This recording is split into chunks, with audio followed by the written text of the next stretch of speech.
It's 2 in the morning. The city outside your window is doing that thing it does, humming quietly, glowing softly, like it's keeping a secret. You should be asleep. You're not, because your brain, without asking your permission, has decided it's time to miss someone. And here's the strange part. You weren't even thinking about this person 5 minutes ago. You were just trying to fall asleep. So why does the brain do this? Why doesn't its nighttime unlock something that daylight keeps carefully locked away? At night, your brain craves connection, becoming more emotional and less logical. You are not the same person at 2 in the morning. My name is Noah.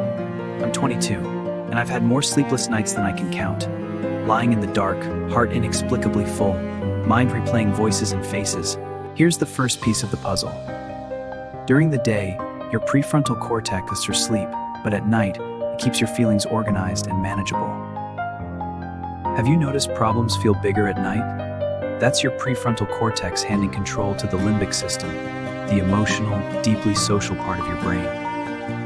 There's a concept in psychology called social baseline theory. The human brain, at its baseline state, assumes it is not alone. Solitude, for the brain, is actually a form of effort. When alone, the brain works harder to process stress, but near someone trusted, the workload drops, as if their presence is a resource. Every night alone, your brain is working overtime, and it knows it. Nesse cosme tua mãe with just a dish. To the mind is running time what it the least can do about it. For Noah, tonight the brain is settled on one specific person, Lena. His childhood best friend, the kind of person who had become so much a part of him she was there. The brain doesn't miss big moments, it misses small ones. The way Lena used to steal French fries, the sound of her surprised laugh, the way she'd say okay, okay when trying not to cry. The night brings these back. Noah comes back to the present. His tea is getting cold. He's still standing at the window, but he doesn't remember walking back here. So this is stolen to pass so brain memory. Scientists actually have a name for this. Here's what the neuroscience actually tells us about nighttime memory. During the day, the hippocampus is busy encoding new experiences. It reviews, sorts, and consolidating old ones. But why does the brain choose specific people to miss? Why Lena and not others? The brain targets people who are associated with your sense of safety. Psychologists call this co-regulation. It's the way human nervous systems literally synchronize with each other when two people stressful in life. We don't choose it. And it's not just romantic partners or best friends. The brain misses anyone who ever held that role. A grandmother who always had the same floral soap smell. This is why you scroll through old messages at 2 in the morning. It befalls a search feeling in in-person presence. Its phone is the query stated to one who once made it feel safe. There's another layer. Researchers have found that nighttime doesn't just release emotional memory, it actually amplifies food up at night. Uri 19 study because the brain is processing more and protecting less. The same research documents something unexpected. Feeling this isn't a sign of fragility. It's a sign of capacity.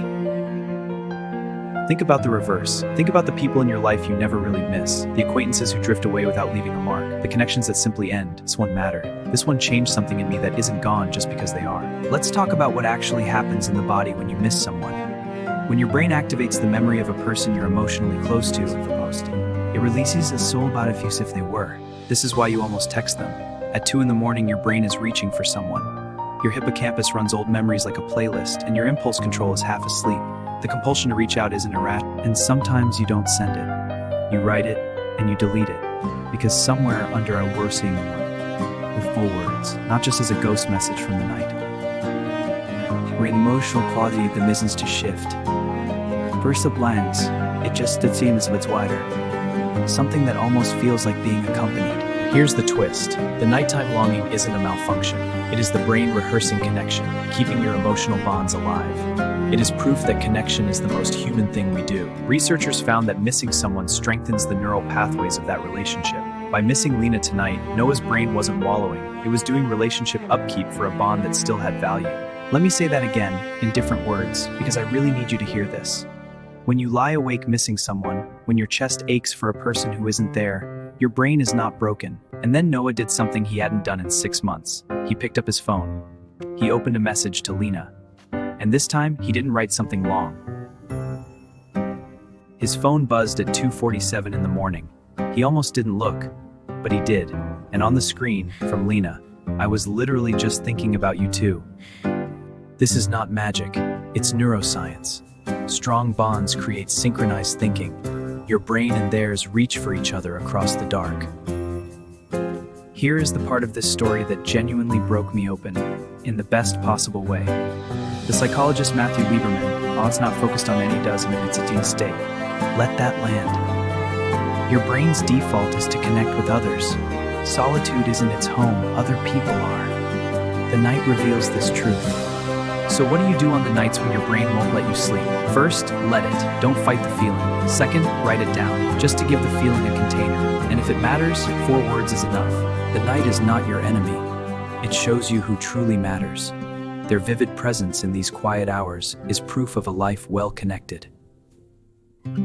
So the next time you're awake at 2 in the morning and your brain will bone first, notice the fear furnace to sit with its shirt. Because random gestures is a frequency to be grateful for. Your brain writes love letters at night, not in words, in ache, in reach, in the specific weight of a certain name sitting in your chest at 2 in the morning.